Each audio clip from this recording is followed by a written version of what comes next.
এরপরে আশ্চর্য হবেন, এই বইটার 408 নম্বর পৃষ্ঠার মধ্যে 408 নম্বর পৃষ্ঠার মধ্যে যেটা লিখেছে, কোন রুচিসম্মত মানুষের পক্ষে বাউল সাধনাকে, বাউল মতবাদকে সাপোর্ট করা সম্ভব নয়। দেখেন তারা লিখছে, আমাকে মাফ করবেন এই কথা পড়ার জন্য, বাউলদের মধ্যে সর্বরোগ থেকে মুক্ত হওয়ার জন্য চারি চন্দ্র অর্থাৎ মল, মূত্র, রজ, বীর্য মিশ্রণে এক প্রকার পদার্থ তৈরি করে তা প্রেম ভাজা নামে ভক্ষণের রীতি বাউল সমাজে আছে। তার মানে তারা মনে করে মহিলাদের পায়খানা, পেশাব এবং রস মানে স্রাবের পরে বা উত্তেজনার সময় যে মজিটা বের হয়, এটা এবং মণিবীর্য, এই চারটা জিনিসের সমন্বয়ে একটা খাবার তৈরি করে, এটার নাম হলো প্রেম ভাজা।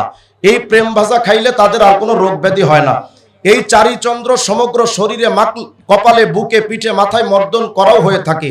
স্বীয় প্রস্রাব মাটিতে মিশিয়ে তা কপালে বা গায়ে মাখলে মাথা ব্যথা, গা ব্যথা এবং জ্বরাদির উপশম হয়। বাউলদের মধ্যে এমন ধারণা আছে, শুক্রকে স্খলনের মুহূর্তে ঊর্ধ্বে ওঠাতে সক্ষম হলে অজর যৌন লাভ সম্ভব হয়। চারিচন্দ্র অর্থাৎ মলমূত্র, রস, বীর্য একত্রে মিশিয়ে গায়ে মাখলে চর্মরোগ হয় না।